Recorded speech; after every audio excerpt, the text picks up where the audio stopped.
first thank the organizers for inviting me to speak today. So I'm going to present some joint work between myself, Ivan Supic, Daniel Cavalcanti, and Antonio Asin. It's carried out in Barcelona. And so the subject is entanglement certification, and in particular device-independent entanglement certification. And the main result's going to be, at the end I'm going to present a protocol which will allow you to device-independently certify the entanglement of any entangled state. Okay? And this is nice because previously there was a fairly large class of entangled states for which there was no device-independent entanglement certification. Okay? So it sort of answers this question about the link between device-independent entanglement certification and entangled states.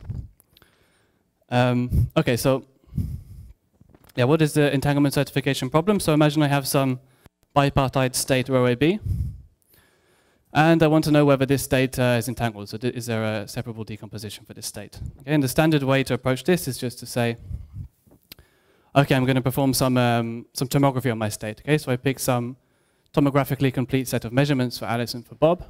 Okay, I do many measurements. From this, I can estimate my density matrix rho AB.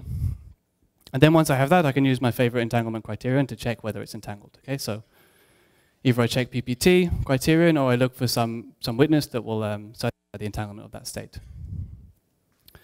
Okay, in principle, this works well, and it works for all entangled states, okay, because every entangled state has some witness associated to it. However, the sort of disadvantage of this approach is that it requires full trust in the measurements. Okay, so from a practical perspective, this is a bit of a problem because if the measurements you make actually have some error, then you might wrongly reconstruct the density matrix for AB, and you might incorrectly conclude that you have entanglement when you don't. Okay, so I mean practically this is a problem, but say if you wanted to use this state to do something like QKD, then this is really quite a big problem because you don't want to think you have entanglement when you don't, right? It's going to jeopardize the security of the protocol. So, okay, the standard way to overcome this is to go to the device-independent approach. Okay, so what is the device-independent approach? So what you do is you say, okay, every device I have now in my experiment, I'm just going to treat it as a black box. Okay, so basically, I don't know what's going on inside here. Okay, I know I'm making, for example, some measurement, but I don't know which one. And all I do know is that, okay, I make some measurement here, which I specify by some classical variable x. Okay, the box gives me some answer to that measurement A. And then the idea is in the device-independent setting, any conclusions I make can only depend on the statistics of these inputs and outputs. Okay. All right. Okay. So this removes the need to trust or to know the precise measurements that you're making. So how does this work for entanglement certification? So again, I have my state rho AB, okay? But now rather than these tomographic measurements, I'm just going to say, okay, I am making some measurement, okay? So I have some inputs x and y, and I'm getting some outputs a and b. And what we would like is some device-independent way to say that this state is entangled, okay? So we want some method which depends, only on this probability distribution P of AB given xy. And in fact, we have such a method, okay? It's just using Bell inequalities. So what is a Bell inequality? It's just some function of the data which is bounded for classical statistics, okay?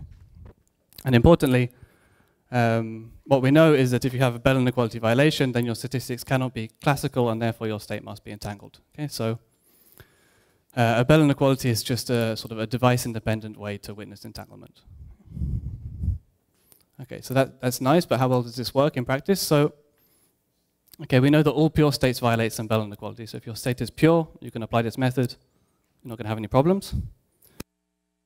However, for mixed states, it's a lot more complicated. And in fact, we know that there is a non-negligible set of states which are entangled, but which admit a so-called local hidden variable model and therefore do not violate any Bell inequality. Okay, so if you want to certify device independently the entanglement of one of these states, this method is going to fail. Okay, so I mean, this method is nice because there's no trust required on the measurements, but it doesn't work for all entangled states. Okay, so then, a natural question is to ask, is there some other protocol which does work for all entangled states? Okay, so this is the question that we ask. We're going to have to go outside of this, this standard scenario. And okay, as you may have guessed, the answer is yes.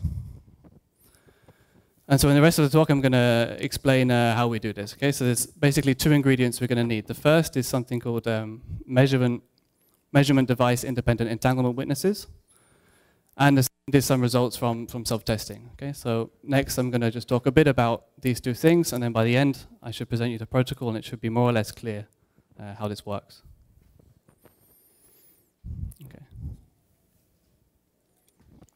Okay, so first, measurement device independent entanglement witnesses. So the scenario here is sort of somewhere between this first scenario of tomography and the second scenario of fully device independent.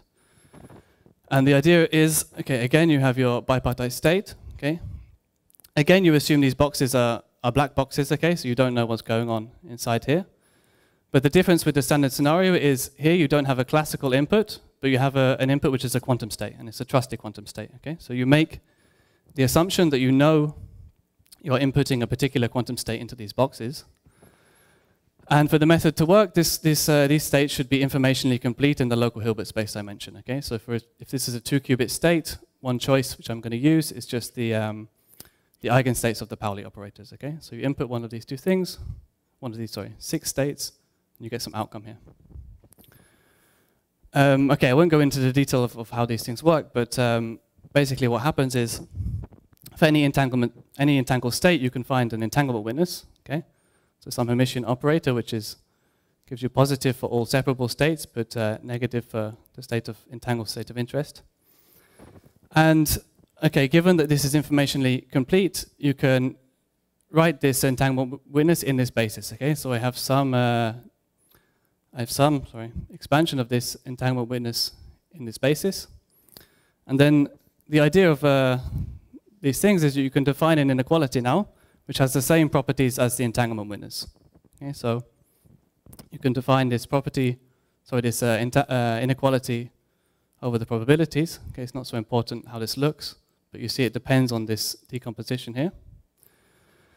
And what you can show is this has the same properties. So if your state is separable, then this is necessarily positive, and if it's the entangled state which corresponds to this witness, then it's negative. Okay, so this is nice. This is sort of a nearly device-independent entanglement witness, except it's not quite because you have this trust on these states here. Okay? And okay, I should also say, but because every state has an entanglement witness, this also works for every entangled state. Okay, so this works for everything, but it's not fully device-independent because you still have these trusted input states which you put into the boxes. Okay, so this is that was these measurement device independent entanglement witnesses. The next thing I need to talk about is self-testing. Okay. Or maybe are there any questions at this point? Because I think I'm going a bit fast. No? Okay, so what is self-testing? So self-testing you can see as a sort of device-independent tomography. Okay, so again, we have this scenario with a bipartite state and some inputs for Alice and Bob. And we have some probability distribution here. But whereas before the question was, is this state entangled? In self-testing, we ask, is this state equal to a particular state of interest? Okay, so not just is the state entangled, but is it equal to some particular entangled state? And okay, the classic example of self-testing is given by the CHSH inequality. Okay, so this is a 2-input, 2-output Bell inequality with a classical bound of 2. And okay, the idea is if you see a maximum violation of this Bell inequality, so if you see a CHSH value of 2 square root 2, then what does this imply? This implies that there exist some local channels given by this omega A and omega B, such that when you apply this local channel to psi, you have the maximally entangled state of 2 qubits.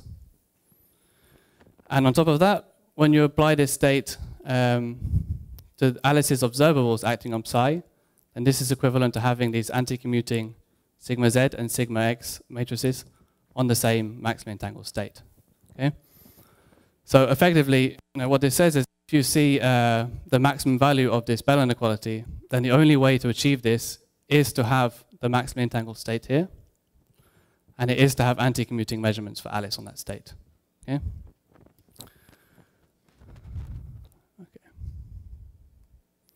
So natural question is, given that here we manage to self-test sigma z and sigma x, is there some way that we can self-test all three Pauli matrices? Okay, and the answer is going to be more or less yes, as we're going to see. So how do we do this? So the idea is, I need to look at now a scenario where Alice has 3 inputs. Okay, everything's going to be binary outputs, as in CHSH. And Bob has 6 inputs. Okay? And in order to do the self-testing, I need to define some inequalities. So what I'm going to do is I'm going to find first a CHSH inequality between the first 2 measurements of Alice and the first 2 measurements of Bob. Okay, so this is just the same inequality as before. Then I'm going to find another one between the first measurement of Alice and the first and the last element of Alice and the third and the fourth measurement of Bob. Okay. And then finally, I define another CHSH between the last 2 measurements of Alice and the last 2 measurements of Bob. Yes?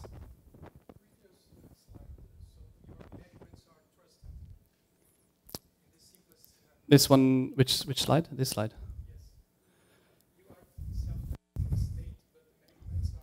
No, sorry. We're self-testing, we're self-testing both the state and the measurement. So if you like this, there's also a question about the measurements here.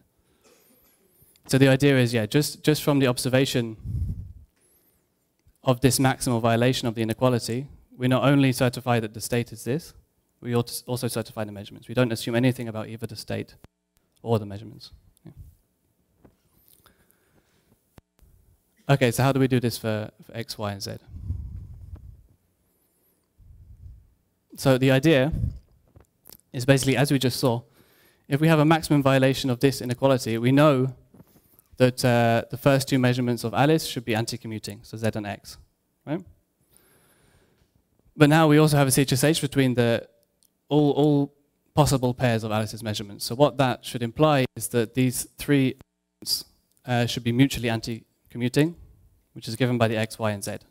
Okay?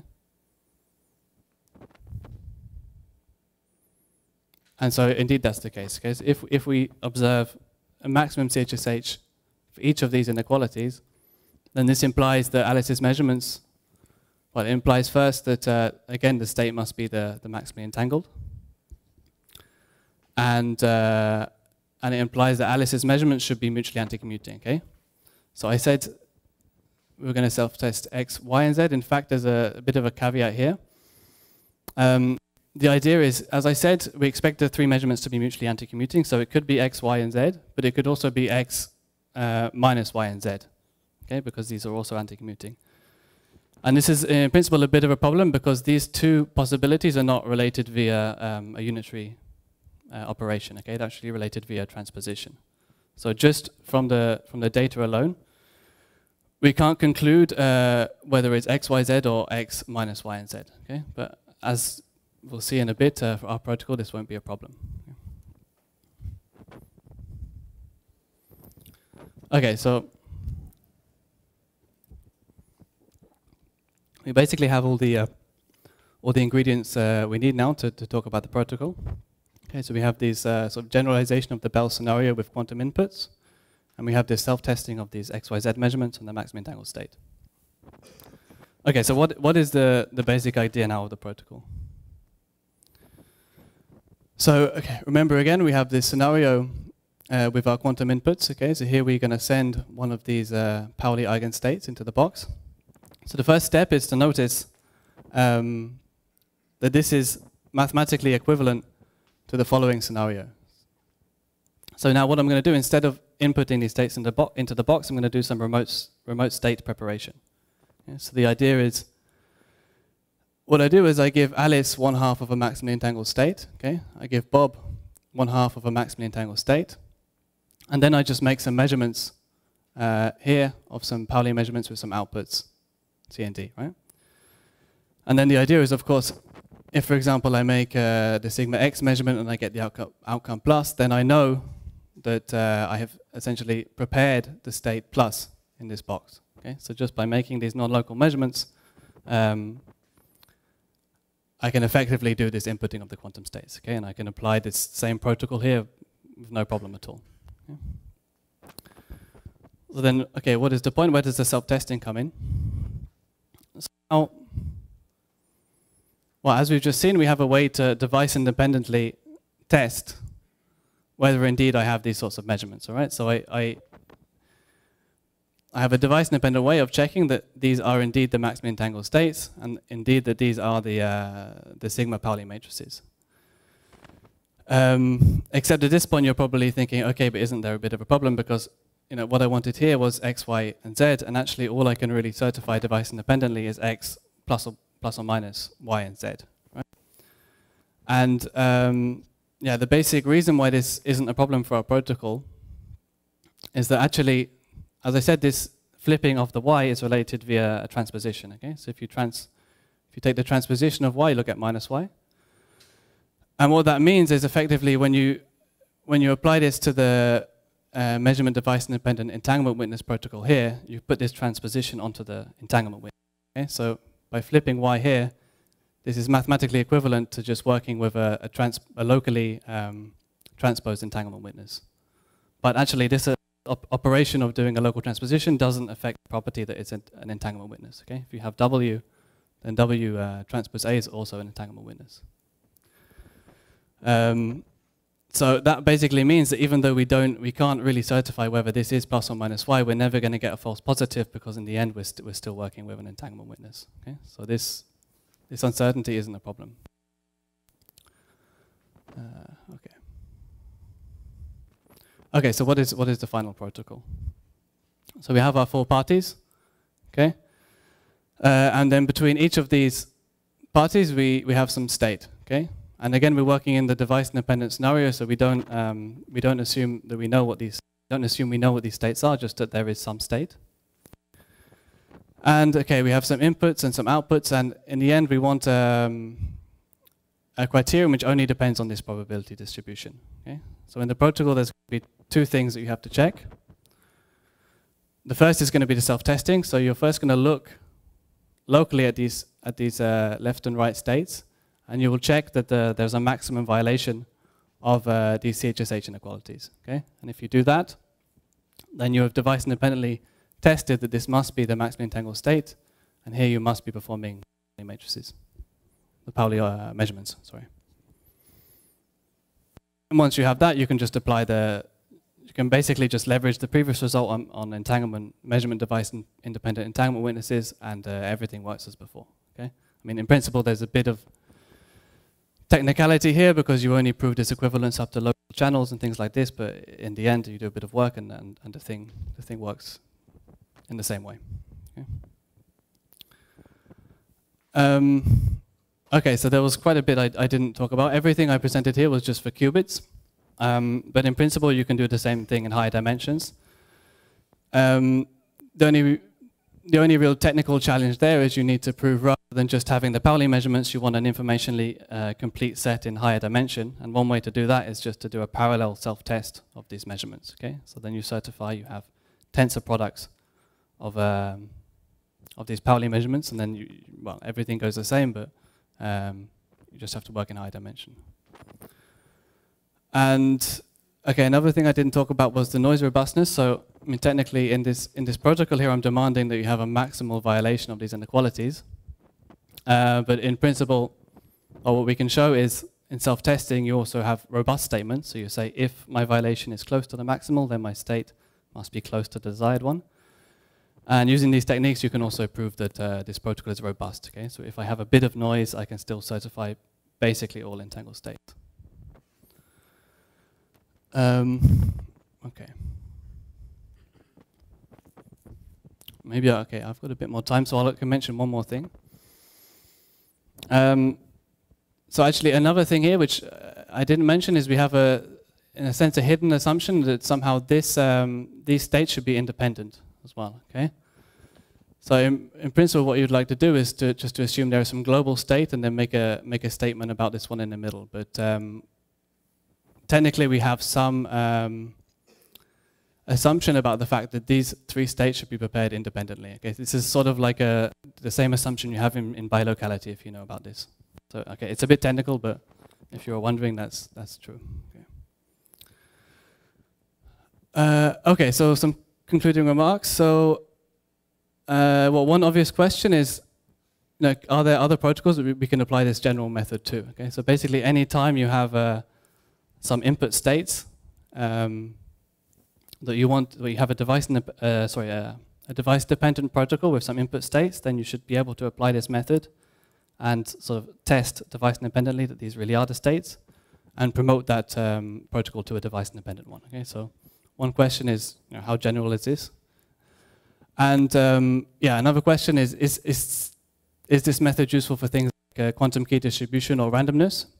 Particularly because we're able to work with weakly entangled states. So maybe experimentally this could actually be a useful thing for these protocols. Okay, so well, I finished quite early, but thank you for your attention.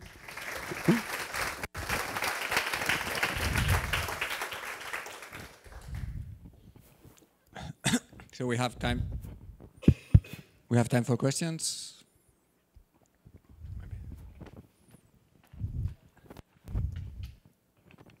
So you said you can actually also look at higher dimensions, but I didn't quite understand if you talk about qubits, you want to make a device-independent statement that you have entangled qubits. Do you actually have to assume that you have qubits, or they could be higher dimensional systems?